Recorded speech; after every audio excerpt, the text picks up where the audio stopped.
pessoal, meu nome é Ricardo, essa aqui é minha esposa Rafaela, e no vídeo de hoje a gente vai recomendar 7 jogos para casais. E o que são 7 jogos para casais?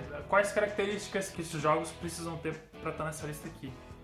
Em primeiro lugar, a gente tem que ter jogado eles, a gente tem que gostar de jogar eles, então não um jogo que a gente jogou e largou de mão, é um jogo que a gente constantemente joga. Tem que ser cooperativo. Tem que ser cooperativo, tem que ter co-op local, né? Você não precisa ter 2 videogames para jogar, ele tem que oferecer um suporte para jogar 2 pessoas no mesmo videogame, offline ou online, não importa. Então, jogos co-op. Para casais, porque nós somos um casal e nós jogamos eles. Então, nossa recomendação são os nossos 7 jogos favoritos para jogar em co-op mode. Em sétimo lugar, a gente tem Rocket League. Por que Rocket League? Na verdade, Rocket League é o meu jogo favorito. Eu adoro jogar ele, eu acho muito divertido. Porém, a Rafa não gosta. A Rafa não gosta do jogo. É muito botão, é muita coisa pra apertar. E além de ser um jogo... Rocket League é bem divertido, mas ele é bem difícil. E além de ele ser um jogo difícil, ele é um jogo extremamente competitivo. Então ele não tem um modo história, né? Ele é praticamente... Você joga 1 contra 1, ou 2 contra 2, 3 contra 3. Então tem uma cooperação, né? A gente poderia jogar nós dois contra outras 2 duplas. Mas ele é extremamente competitivo, ele só oferece competição. Tu não falou o importante, né? Ele é um jogo de futebol de carrinho. É um jogo de futebol de carrinho. E é um jogo extremamente difícil porque você tem que controlar, você tem que entender muito bem a física do jogo. E até tu entender a física do jogo e os recursos que tu pode usar, e vai meses treinando, né? É praticamente como jogar um esporte de verdade. Você tem que aprender a fazer passe, aprender a fazer chute a gol, aprender do zero. É extremamente difícil. Ele é extremamente competitivo e extremamente difícil. Eu adoro, então, mas se vocês são um casal que não gosta tanto de competitividade, aí talvez essa recomendação não é muito válida. Por exemplo, a Rafinha não gosta muito de jogo competitivo, né?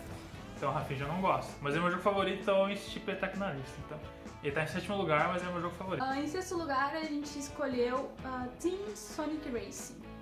Team Sonic Racing, eu acho que ainda é muito popular, mas fazendo um comparativo, tem o Crash Team Racing, acho que foi bem popular na época do PlayStation 2. Ele é basicamente uma cópia desse jogo, é um Mario Kart, só que com o Sonic. É um Mario Kart de Sonic. Eu achei bem divertido, eu gostei desse jogo. Ele é bem divertido, porém a gente achou ele menos divertido do que a versão dele para Xbox 360. Sim, ele ficou bem mais difícil, né, nessa versão. A do 360 é Sonic All-Star Racing Transform. A gente jogou bastante o Sonic All-Star Racing pra Xbox 360, então a gente achou que ia ser divertido também jogar o de Xbox One, então a gente comprou ele. A principal diferença entre os dois é que o de 360 era um jogo bem mais casual do que o Sonic Team Racing. Tu não precisava tentar várias vezes a mesma fase pra conseguir uma pontuação boa. Isso, no Sonic... O que eu gostava, né? Porque daí eu só jogava lá de boinha, ficava em 3º lugar. E no Sonic Team Racing ele ficou bem mais difícil, E não é um problema, não seria um problema se a gente jogasse todo dia, mas a gente joga muito jogo ao mesmo tempo. Então, se a gente ficar uma semana sem jogar, a gente já esqueceu todos os botões, tem que começar do zero. Sim, além de ter vários jogos que a gente joga junto, tem os jogos que a gente joga separado também. Então é impossível tu lembrar de todos os comandos e como o jogo funciona. Isso. Então o de 360 é bem mais casual no sentido de que tu pode ficar uma semana sem jogar, você continua jogando, passa algumas fases ali bem tranquilo. Mas já no Sonic Team Racing vai ficando cada vez mais difícil. E já no início já é um pouquinho difícil. Você tem que se acostumar com os comandos, você tem que acertar a hora certa de largar nitro, etc. Aí fazer aqueles drifts também, né, pra conseguir ficar mais rápido. Isso. Então daqui a pouco, se você tá afim de um jogo de corrida do Sonic, mas quer uma coisa mais casual, a versão de 360 daqui a pouco seja mais recomendada. Mas ele, em comparação ao Team Sonic Racing, ele é bem menos fluido, os gráficos não estão tão bons, até porque ele é da geração passada. Mas ele é bem aceitável. Né? Ele envelheceu bem. Mas se você comparar os dois, o Sonic Team Racing é muito mais bonito, porém muito mais difícil. Em quinto lugar, a gente tem Don't Starve Together. É um jogo de sobrevivência. Você tem que cooperar com seus amigos para coletar recursos. Aí com esses recursos você vai construindo ferramentas ou máquinas para construir outros recursos, desbloquear outros recursos. Fazer a fazendinha também, né? E se preparar pro anoitecer. Porque quando chega a noite, monstros te atacam e é bem aterrorizante. E esse jogo, ó, eu vou te dizer que ele é bem difícil. Ele é bem difícil porque ele não te oferece muito bem um tutorial, então você vai ter que ou pesquisar na internet ou aprender morrendo. No início, tentativa e erro. No início tu não sabe nada, você vai morrer muito, vai aparecer à noite, e se você não tá preparado pra noite e você não sabe que à noite tem monstro que te ataca e você precisa de fogo, você tá ferrado. Já na primeira você morreu. Eu acho que o mais difícil dele é tu se adaptar a ele. Eu acho que depois que você pega a manha fica mais fácil, mas até tu entender todos os recursos que tu tem e o que oferece perigo e o que não oferece. Vale ressaltar que ele não oferece, digamos, um Star Mode, né? Ele te larga, você tem que sobreviver, né, naquele mundo lá que você criou, e uma vez que tu morreu, já era. Ou se ninguém te ressuscitar, né, ou se você não se auto-ressuscitar, como um recurso que tem, você vai ter que começar do zero, e vai até tu morrer, ter que abandonar tudo e começar do zero. Zero os dias de sobrevivência, né? O objetivo é sobreviver o maior número de dias possível. Né? E eu acho que é mais divertido Together. Porque tem a versão normal dele, que não é Together. Mas pra casal é bem divertido, porque você tem que cooperar, descobrir as coisas juntos, é bem divertido. Mas eu acho ele um pouco frustrante. Eu não gosto de não ter sensação de progresso, ou de tu morrer e perder tudo. Eu não gosto. Eu gosto de ir upando minhas coisinhas aí, devagarzinho, né? Tá acumulando. Mas a Rafinha adora não Start Together. Tá, em quarto lugar a gente escolheu Death Square. É um jogo de puzzle, coopera pra completar a fase. É divertido, tem um cara narrando atrás umas coisas engraçadas. E a gente não chegou em um final ainda, né? A gente passou várias fases e não chegou em nada. A gente não zerou. Porque é um jogo que os comandos são bem simples, então dá pra te jogar e daí ficar 2 meses sem jogar, voltar pra ele, que você não vai estar perdido. Ele é de lógica, né? É puzzle, não precisa memorizar botões e combinações, é só pensar. É pra passar o tempo bem divertido. Talvez ele enjoe um pouco rápido, sabe? Porque... A gente demorou pra enjoar na primeira vez que a gente na primeira vez demorou um pouco. Mas ele não muda muito, sabe? Essa é a mesma ideia. Resolvendo o puzzle. Resolveu um puzzle, vai pro próximo. Resolveu, vai pro próximo. E vai ficando cada vez mais difíceis os puzzles. Isso. Mas ele é bem divertido pra você joga, enjoou, dá um tempo, dá uma semana, um mês, volta pra ele resolver uns puzzles. Então, em quarto lugar, Death Square. Em terceiro lugar, a gente tem Overcooked 1 e 2. Overcooked é um jogo de cozinha, você tem que cooperar com seus amigos pra fazer pratos diferentes, preparar pratos diferentes. A cada fase vocês têm alguma seleção de pratos que vocês têm que preparar. Normalmente eles ficam mudando entre cozinha chinesa, cozinha japonesa, italiana, ou algo como breakfast, que tem panqueca e waffles. Ele tem uma sensação de progresso, né? Tu passa por várias fases, tem um score que tu consegue fazer de 3 a 4 estrelas. Ele é um jogo legal porque se vocês estão pelo jogo casual, vocês conseguem passar com o mínimo possível, fazendo um score de 1 estrela, já libera a próxima fase.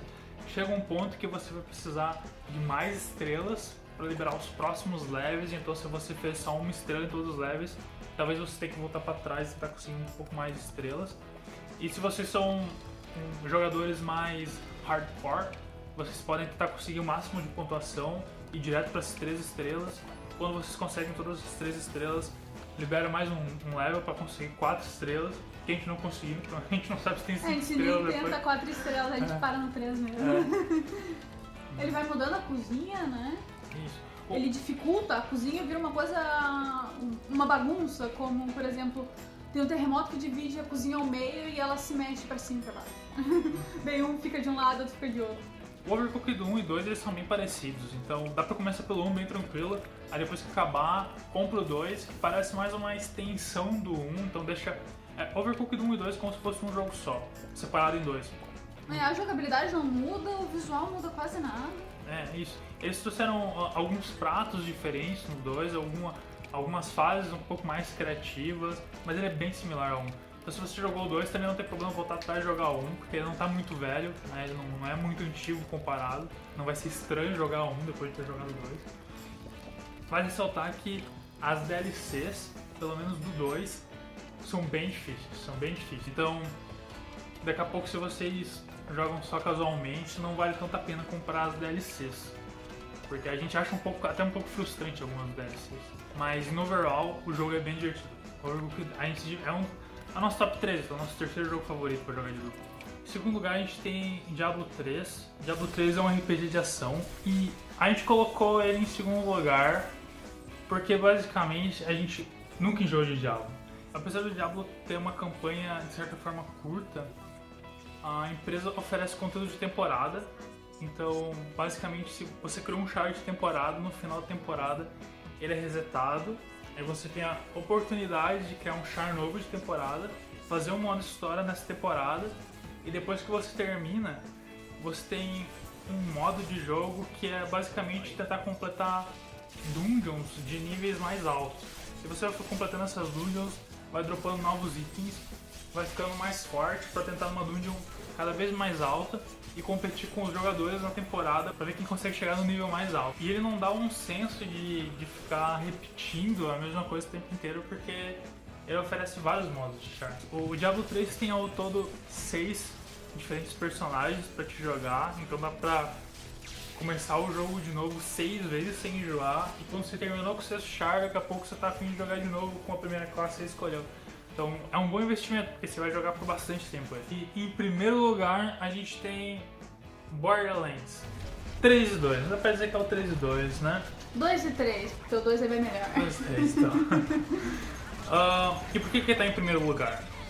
Primeiro porque todas as qualidades que a gente falou do Diablo 3 tem no Borderlands. Então tem várias classes diferentes pra te jogar. Não tem conteúdo de temporada, mas o jogo é bem longo. A história do jogo é bem longa. A história do 2 é muito divertida. Não tem como tu não querer saber mais sobre os personagens e sobre o que tá acontecendo. E como é que é o jogo? Borderlands é um jogo de tiro de primeira pessoa. Sim, mas muito loot. Isso, quando você fala de tiro em primeira pessoa, vem na cabeça Battlefield, Medal of Honor. Mas ele é bem diferente desses jogos, porque ele tem um gráfico mais caricaturado. O modo história dele, a história, ela é bem cômica, né? Uma história de comédia. Ele tem um pouco de drama, né, pra manter o core. Mas você ri bastante jogando, então ele é bem mais leve do que as temáticas de guerra, de Battlefield, né, Honor. Mesmo eles estão passando por uma guerra, né? As armas são muito loucas. As armas, elas... não é tiro normal, é uns tiros, sei lá, umas bolas de fogo. Ou fazem um desenho que se move, tipo, o tiro tá saindo e se movendo, chega a ser ridículo. E tem muita arma diferente, muita mesmo. Você vai jogar por meses e ainda não vai ter dropado todas as possibilidades de armas possíveis. E cada arma tem 4 a 5 elementos, que é o não elemento e os outros 4 elementos. É muita coisa. E tem as armas lendárias, tem vários níveis de armas. E ele oferece elementos de RPG também, porque você tem árvores de skill, você tem um conceito um pouco de armadura pra trocar. Porque você tem uns mods do char. Sim, tem um escudo, né? Você pode escolher se tu quer um escudo mais forte, um escudo que dá dano. Então, e depois que você termina o jogo, você consegue jogar com o mesmo char, só que deixando o nível um pouco mais difícil, aumentando a chance de drop. E... tem vários boss especiais que dão armas especiais também. Pode jogar várias vezes com várias pessoas pra tentar derrotar esse boss e pegar mais loot. A gente acha mais divertido o 2 do que o 3. Primeiro porque o 3, quando ele foi entregue, a gente joga no Xbox One. Na release dele, ele veio bem travado. Pra jogar single player já tava bem travado, e pra jogar split screen ficou pior ainda.